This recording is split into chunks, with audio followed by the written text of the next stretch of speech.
दोस्तों इस वीडियो में हम सीखते हैं झोला फाड़ तरीके से कोणों को हल करना। जैसे कि कोण आपको किसी भी तरह का कोण निकालना है तो उसे हम किस तरह से निकालेंगे। जैसे कि ये क्वेश्चन है और इस तरह के क्वेश्चनों में क्या करते हैं बच्चे पेपरों में गलती कर आते हैं और ये 3 नंबरों का या 2 नंबरों का सवाल बिल्कुल खत्म आप कर आते हैं। लेकिन इस वीडियो को देखने के बाद आपको इस तरह के सवालों में कोई भी दिक्कत नहीं रहने वाली है। तो करते हैं फिर वीडियो को देर के बिना शुरू। जैसे कि ये क्वेश्चन हमें यहाँ पे दिया है कि इस तरह से हमें दो कोण दे दिए और हमसे x का मान पूछ लिया। लेकिन इस सवाल को करने से पहले हम इसका थोड़ा अर्थ समझ लेते हैं कि क्या क्या होता है इन सवालों में। देखो सुनो, अगर कोई भी एक सीधी रेखा बनी हो, देखो क्या होता है, पहले इधर से अच्छे से समझो। क्या होता है, एक पूरा जो गोला होता है, इस गोले का मान क्या होता है, इस गोले का कोण क्या होता है, तो आप कहोगे सर 360 डिग्री इस गोले का कोण होता है। लेकिन हम क्या करें, इस गोले को अगर 2 भागों में डिवाइड कर दें तो ये क्या हो जाएगा, अभी 360 का था और इन्हें आधा आधा बांट दिया तो ये 180 का हो गया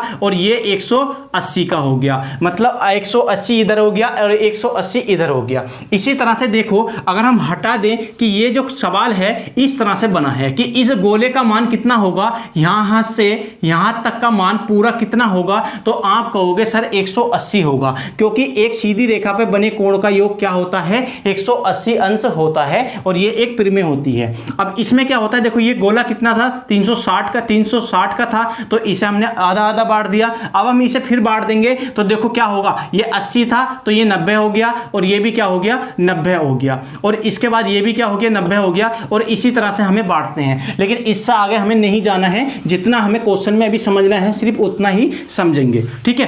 तो इसमें क्या है, अगर एक सीधी रेखा पे बने कोणों का योग आप पूछेंगे तो कितना होता है, 180 अंश होता है। तो यही क्या होगा, इसी तरह से ये सवाल हल हो जाएगा। हम क्या करेंगे, इन तीनों कोणों को जोड़ेंगे और तीनों कोणों का योग क्या हो जाएगा, 180 अंश हो जाएगा। तो देखो कैसे करते हैं, तो हम करेंगे कि हमने तीनों एंगलों को जोड़ना है कि तीनों कोणों को जोड़ने पर देखो जोड़ने पर क्या होगा, तो जोड़ने पर हमारा होगा x प्लस के 90 प्लस के 50 और बराबर हमारा कितना हो जाएगा, 180 अंश हो जाएगा। क्यों होगा, अगर हम कारण बताएंगे तो सीधी रेखा पर बने कोणों का योग कितना होता है, 180 अंश होता है, ठीक है। एक सीधी रेखा पे बने कोणों का योग 180 अंश होता है, ये हमारी परिमेय होती है और इस परिमेय से ये सवाल अब हो जाएगा। अब क्या करेंगे, देखो इनका हमें जोड़ देना है, इनको हमें जोड़ देना है तो ये कितना हो जाएगा, 90 और 50 कितना होगा, 140 होगा और बराबर कितना हो जाएगा, 180। अगर देखो आपको समीकरण हल करना आता होगा तो इसे आप आराम से कर लेंगे। अगर लेकिन आपको समीकरण हल करना नहीं आता होगा तो आपका क्या है, इन सवालों को झोला फट जाएगा। तो ये क्या होगा, एक्स को तो ऐसे का ऐसे ही रखेंगे, इसे उठा के ले जाएंगे इधर तो बराबर आ गया 180 आ गया, इधर प्लस का था इधर जाके हो जाएगा माइनस के 140। तो x बराबर कितना हो जाएगा, 180 में से 140 जाएंगे तो कितना बचेगा, 40 बचेगा और यही क्या हो जाएगा, हमारा इसका आंसर हो जाएगा।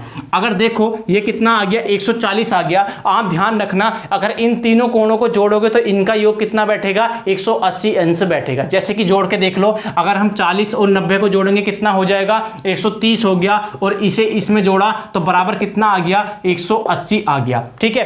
130 और 50 कितना होगा, 180 होगा। और ये देखो कभी भी ध्यान रखना, इस तरह के सवालों में करोगे तो तीनों कोणों को जोड़ने के बाद 180 मिलना चाहिए। अगर 180 नहीं मिलता है तो आपका सवाल में कहीं ना कहीं गलती हुई है, बिल्कुल झोला फाड़ तरीके से। अगर झोला फटा हुआ है तो आपका ये 180 नहीं आएगा, अगर झोला सिला हुआ है तो 180 ही आएगा इन्हें जोड़ने के बाद। तो उम्मीद है आपको ये कोण निकालना आ गया होगा। आया हो तो वीडियो को लाइक कीजिए और चैनल को सब्सक्राइब कीजिए।